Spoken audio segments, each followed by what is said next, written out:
Paid for an infinite amount of time. Yep. Yep. Yeah, you got to get to that level. Like, so what? I mean, are you gonna start making music? Is that what you're saying? No. It's not actually gonna be some classes. I mean, because it's gonna be some real classes that like people can take. Some like Darius Rucker coming through. Who is that? Listen to Hootie. You don't know Hootie and the Blowfish? I know Hootie and the Blowfish. Yeah, Darius Rucker. He was with Hootie and the Blowfish. But I mean, how does that relate to you? No, it doesn't relate. I was saying you sounded like you could. I do. Some Darius Rucker. Oh, yeah. Thank you. Yeah, thank you for that. See, I try to give a compliment in my I appreciate It's that. like so. I mean, I just didn't know. I didn't know. Hey, shout out to Darius Rucker. That's my second cousin, twice removed on my mama's side. I'm playing, y'all. I'm playing. Don't Darius Rucker got all his hair still? You got it. First of all, Darius and I are both bald. Oh, he bald now? Yeah, he bald. bald. Didn't he have dreads at one point? Dreads? No, I don't remember Darius You don't? ever having dreads. From who? Yeah, millennials. Look, these baby millennials, they don't remember really Hootie and the Blowfish. He had dreads? Let me know something. I believe so. Hey, somebody who watching, pull up a picture of Darius Rucker with dreads. Let me see it. I need to see it. Okay, I'm just guessing. I mean, I don't know if he did. I thought that when you baldness was like a recessive gene. Yeah. Is that what it? Does it affect everybody or just just a select few? I think I pulled the right card, huh, Kevin? Is that what you're saying? It's personal. Next episode, it's personal. It sure is. All right, Josh is in his feelings like the Drake song right now. Do you love me? Yeah. All right, it's personal. This episode, we kept it all the way. We kind of shared some our personal journeys to where we are in life. Mm-hmm. Gave some really, really great, because Josh has a background in financial pathology or psychology as it relates to business. Mm-hmm. Is that did I say that right? That's true. And I have some background in social work. So you get the social side and the mental side. And so in that episode, we kind of broke down some mental things that was keeping you stuck. All right, the next one was to degree or not to degree. Wow. I am an educator by trade and just naturally, like I've always been like that. Yeah. I am a person I don't believe that everyone needs a college degree. I totally agree with that.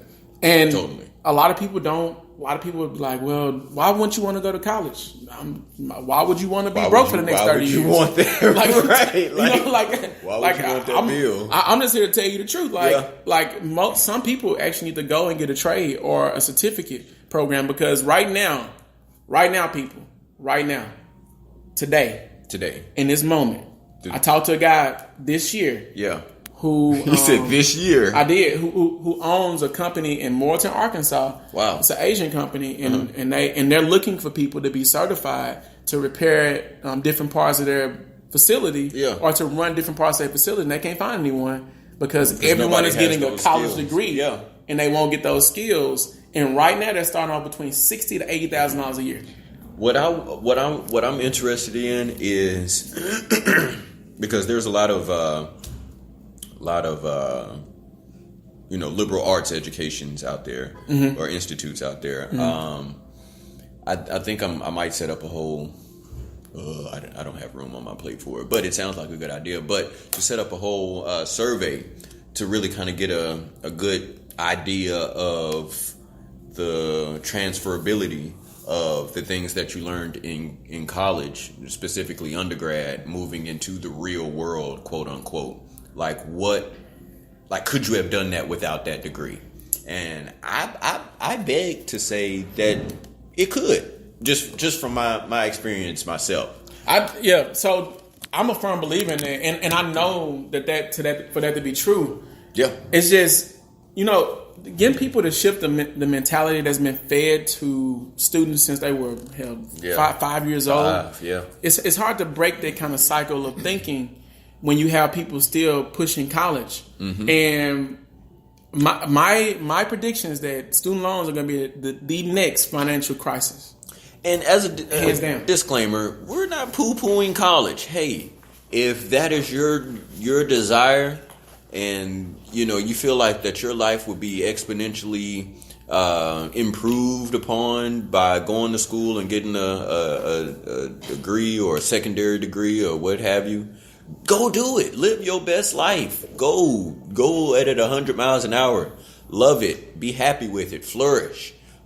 All we're saying is the but. It's a fine line between, not even a fine line. It's a massive line between getting schooled and getting educated. It's a thick line. It's a thick line between getting educated and getting schooled. And so most people, when they go to college, they're being schooled. They're being schooled. And not educated. Education is almost like a lifelong learning mentality. That's a mentality. Where you're going to continue educating yourself lifelong. Being schooled is like once school is over, your mind shuts off and boom, you're over.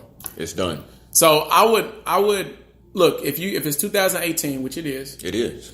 Going in 2019. Man. This is what I would this is just my opinion and my suggestion. Yeah. I suggest that you do your research thoroughly before you go to college to find out if what you want to do can't be done in a year or 2 years of like a trade or a training.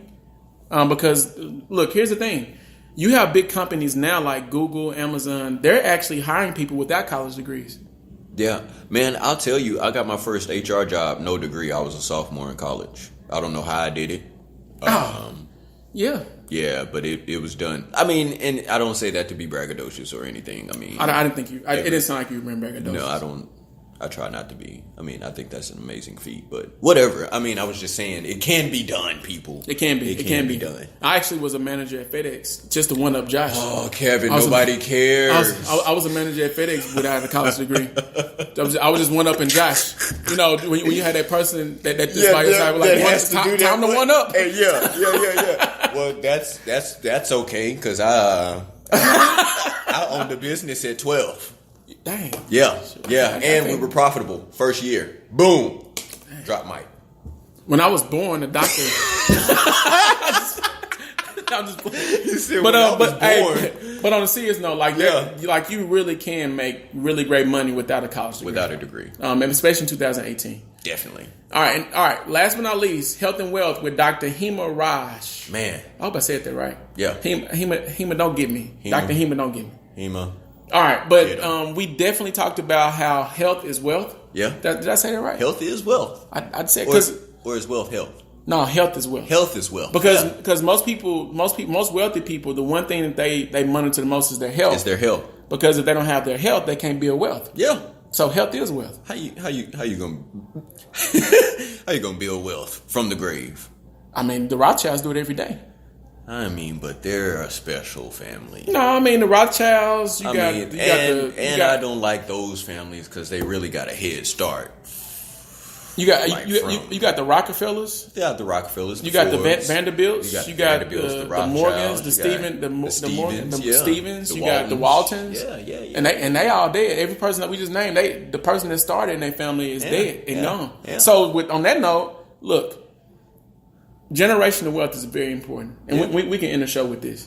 It's very important for you to take the time to learn this stuff. Like we didn't go through this. We didn't go through all these episodes for just talk. Yeah, we went through these episodes because generational wealth is important, and we know personally in our community, our direct community, that it's not being done. Right, like it's evident. It's going to take African Americans or Black people 251 years to catch up to the other, just to catch up and be in the game.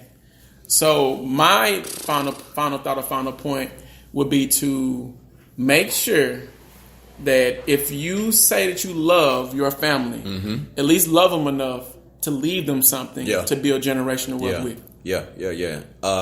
And that's a great point because a lot of times what we leave our quote unquote loved ones are our debts and how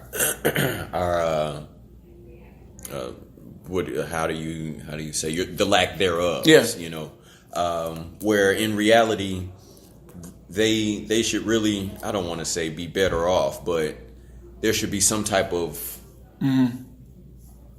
I get it. I don't know the word for me personally. I just had a loss in my family. My uncle passed about 3 weeks ago. Yeah, my condolences. And the most gratifying and things that made me happy was to know that he had multiple life insurance policies. Yeah. And he left my grandma some money. Yeah. And I'm not gonna say how much because I'm not even gonna say how much. Period. But he left her better off than what she was, is because when someone dies, and I'm gonna end with this. I actually was frustrated on the last episode because when someone dies, why do Black people, and I'm not beating up, I'm just telling the truth. Yeah. Why do Black people either got to do one or three things?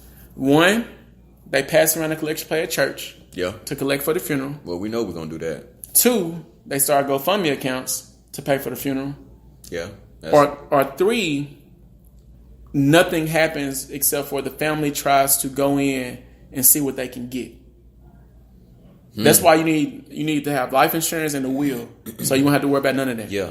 I was just going to say those first 2 really sound like the results of not planning, not being financially sound, and having things in order, and that's where wills come into place. And the third one, just really going after whatever you can grab, sounds like like we always hear that the crab in the bucket mentality, where we go without for so long that the very first opportunity where we feel like we might be able to come up is off somebody's death. Is off of somebody's death, and we don't care. That's the detrimental part of that situation is where the situation is somebody has gone on, somebody has left us. We're more concerned about their physical possession than we are about their physical body. Or their spiritual. Both. I agree. Both. I agree. And I mean, yeah, it's sad to be quite honest. It's really sad. That's been it. I mean, we don't want to end on a sad note, but it's just true. But this has been the Wealth Effect. This has been Katie Young. Love you. This is Josh Rucker. Peace. All that.